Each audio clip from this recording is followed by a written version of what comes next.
Chris Fowler, our latest guest on the Unrivaled Podcast, as the Nittany Lions get set to take on the Ohio State Buckeyes this Saturday inside Beaver Stadium at 7:30 p.m. Eastern Time. Chris, first off, I appreciate you taking the time to join us today. I know your schedule is hectic, but bring us up to speed with what it is like broadcasting a game in the year 2020. Be flexible, be adaptable, right? Just like the rest of the world and just like the rest of college football. It feels different. It feels weird. We've had different experiences where we're in the South, where they have partial crowds, and sometimes 20,000 can actually feel pretty loud and raucous. Had our Big Ten debut last week in frigid Minneapolis with friends and family huddled together. That was different. What I've noticed, though, is the on-field intensity hasn't changed at all, and that mirrors what I see in other sports, whether it's the World Series or the NBA playoffs or NHL. I covered the U.S. Open tennis, empty stadiums in New York, but the intensity on the court was just the same. And the players are finding ways to kind of create their own energy, whether that's internally or from the bench.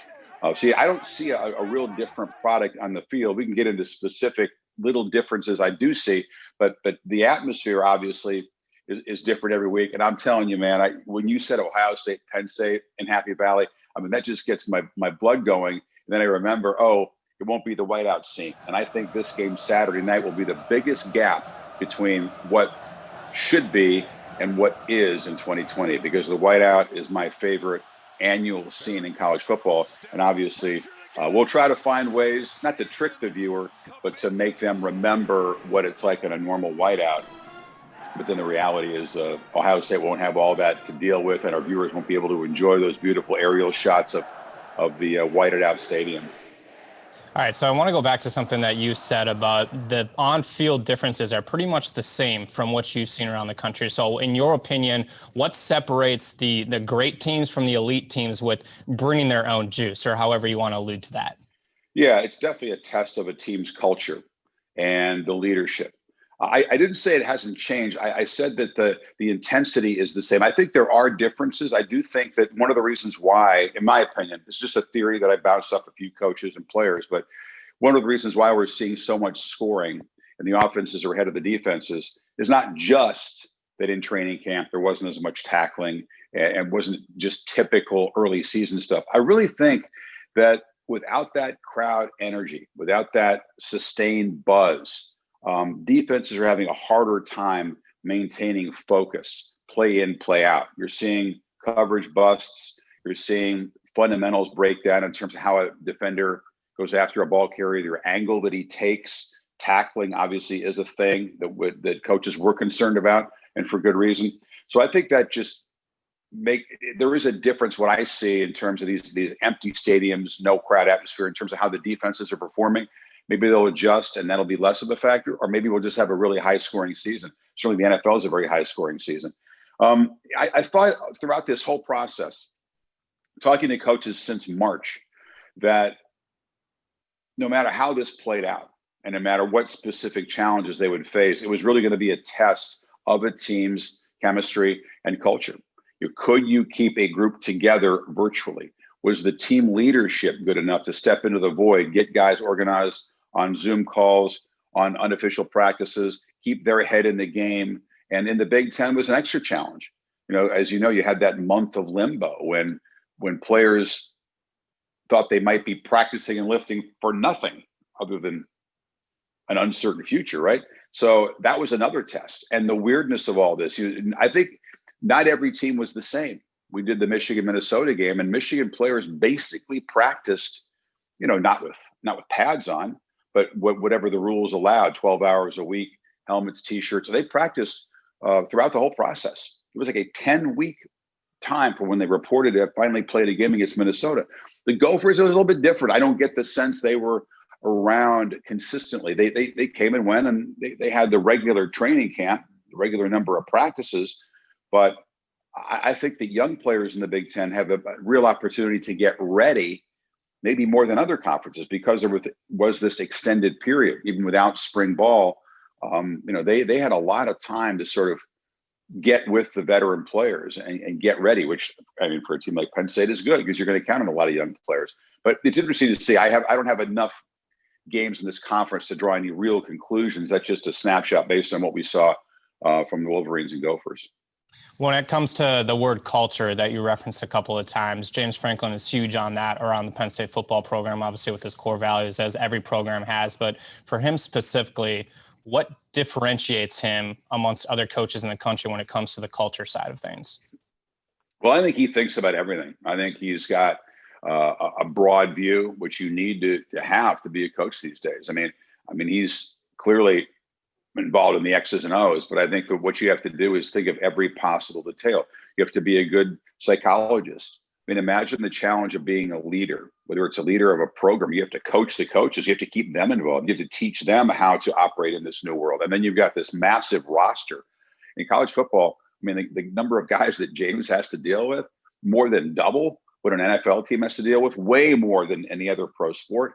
So to try to guide them through this unprecedented time, where you've got two massive issues, COVID and the social injustice, and find a way to reach guys individually who are having their own individual experience. I really think that those kind of communication skills, those kind of people skills, which I think he's very good at, are at a premium. And then just figuring out organizationally, how do you handle this? And I think the organizations, Penn State, certainly Ohio State, and you're competing with this Saturday, a group that has a superb organization in place. I've been talking to Ryan Day really throughout this process. And even though they were unsure what to expect, you could be damn sure they were going to have all the boxes checked and be ready for whatever threw at them. And I think you've seen that. Obviously, you expect that at Alabama. You expect that at Clemson. You expect that with the elite programs. And that's that's where I think Penn State is in this area. So I mean, it's not the only thing. You got to go out there and make plays, and football still matters at the granular level when these teams get on the field. But I do think that things you can do to sort of mitigate the risk of COVID. I mean, programs are having to think of things they never had to think of before. I want to jump off script for a little bit here and talk to you about Happy Valley. You spent a portion of your life, a small chunk of your life here in State College. So when you come back and you talk about Penn State, Ohio State, the goosebumps that run through you, how much has State College grown as a college community? It was a small chunk of my life, but an important chunk. I was in junior high school, Park Forest Trojans. I think they've changed their name now. On track to go to State High. And then my family ended up moving away right before that. Out west. But my first college football experience, I've said this before, I think fans might know this, was at Beaver Stadium, 1974 opener against Stanford, come from behind victory, and I was hooked. I had never seen a live college football game before. I'd been in Illinois before that, a fan of pro sports, and had never experienced what a stadium was like at one of the cathedrals of the sport until that day. And I was completely hooked, went to every game, all 3 years we lived there. Had faculty, kids, season tickets, which were $1 a game.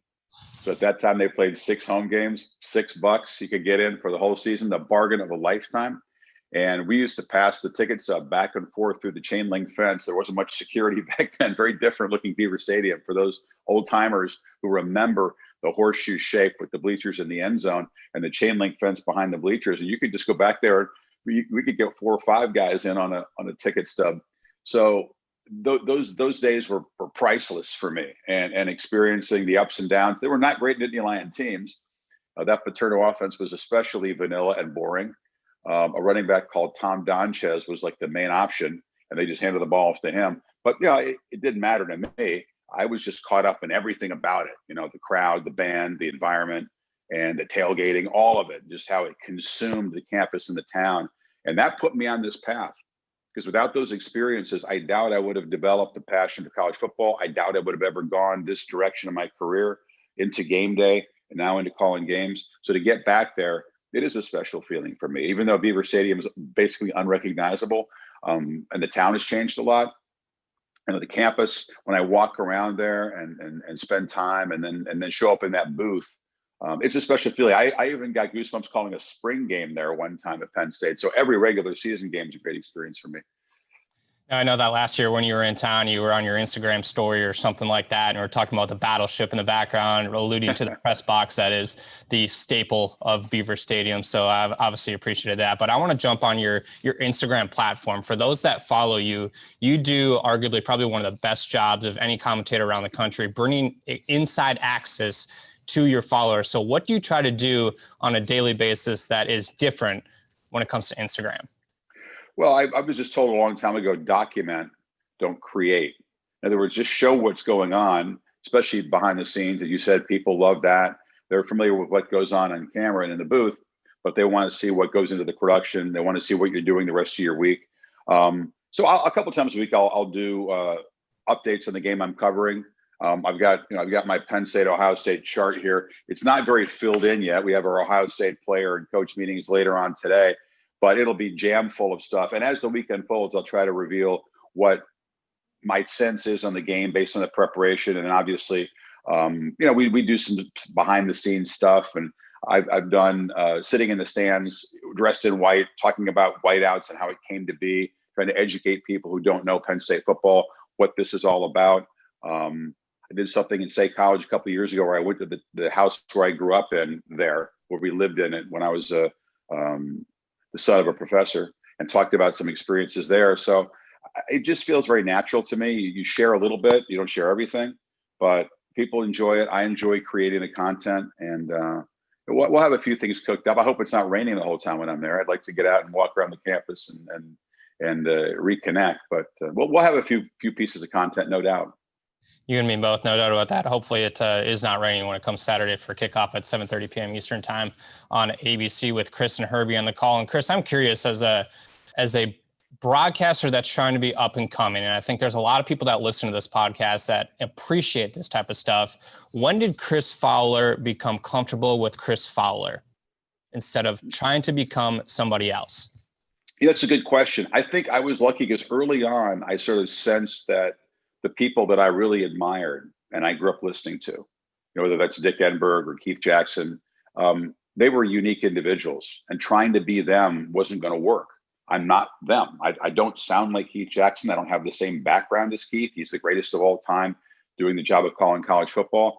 Dick Enberg, for me, as a young tennis fan, calling Wimbledon, painted a picture that really put me on a path to loving tennis and broadcasting tennis. But I don't try to channel Dick Enberg. And I always tell students the same thing. You can be you. And authenticity is something that is looked at for the people who do the hiring. And authenticity in the end already wins. I mean, you might love hearing Gus Johnson's flamboyant calls, but don't try to do that if you're a young broadcaster. I mean, Gus is Gus. I do what I do. Brad Nessler, Mike Tirico, the people that I really admire and listen to, call games on Sunday as well. I think that you approach it with authenticity, humility, understanding that no matter how many years you do this, if you're lucky enough to have opportunities, you'll always be improving, or you should be. You should always think of it as a work in progress. And I was studying our Minnesota-Michigan game, some things I like, some things I don't like about my performance. And so you try to always tweak and improve and understand that you've never topped out. At least that's how I view it. You can always get a lot better at your craft, and you need to. But don't try to act and perform and be somebody else. That will never work. And I think people who do the hiring, this doesn't just go for TV, this goes for anything. The person they see in front of them that's trying to get a job, that better be the same person that they see on the job. That, in this case, what you look like on camera and sound like, and what your radio presence is, if that's your chosen field, you better be the same person, because that's what the best in the business are. Maria Taylor is the same off camera as she is on. So all the people who want to emulate her understand that she's not putting on an act, and you shouldn't either. When you take that headset off out of the booth, what sporting events do you enjoy going to as just a fan?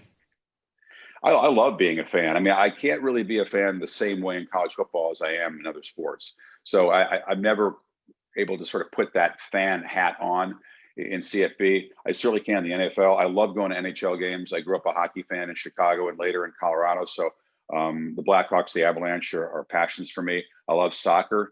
I'm a Chelsea fan. So I've been able to go to London and watch some Chelsea games. I go to the Champions League final when I can. I've been able to be there a few times, which is very fortunate. And I watch, like there's a Champions League game on today involving Chelsea that I'll watch as I prep for the Buckeyes and the Nittany Lions. And so I get pretty crazy. I'm kind of a spastic soccer fan. When the U.S. men's national team, men and women, are involved, I'm a huge fan of that. And I'm a massive viewer of other sports as well. I'm an NBA fan. I'm a tennis fan. So when I'm not broadcasting, I'm watching a lot of tennis on TV. And I can still be I can still be, engaged. I'll tell you, I'm an emotional person when I'm not calling games. There's a detachment you have when you're on the job, but I don't care about the Dodgers at all. Like, I'm not a Dodger fan at all. In fact, I don't actually like the team, but I watched them win the World Series, and Fox had all these great replays of the players' reactions. I thought, that's why I got into this in the first place. That's what attracted me to sports, was those beautiful emotions, that joy, that relief, the collective celebration, the hugging of teammates. Man, that's what got me into this in the first place, was people sharing those kind of emotions. And so I just sat back. I actually got semi-choked up watching the Dodgers, a team that I care nothing about, because they won a championship in this crazy, challenging year, and they hadn't won one in about 3 decades. So it was cool to see that. And I still feel all those things when I watch events that I'm not calling. You're a Blackhawks and Avalanche fan. I'm a big Wild guy. I grew up in Minnesota, so I don't know. I don't like the North Stars, and I don't like the Wild, man. I don't like the uniforms. I don't like anything about them, but we'll save that for another time. Yeah, I mean, you've definitely had our number for the years in the past, so no doubt about that. Chris, appreciate you taking the time. I know you got to go do some prep and meeting stuff for this upcoming matchup with the Nittany Lions and Buckeyes, so we'll see you Saturday in Beaver Stadium. Yeah, the next Zoom is with the whole team, where we give ideas about, try to get elements ready, and hopefully we'll not have to run all those elements. It'll be a game that'll be decided right down to the last second, like the last 2 Ohio State, Penn State games. If we get anything close to those 2, we would be elated, because we haven't had a close game yet. But I enjoyed this. We'll do this anytime you want.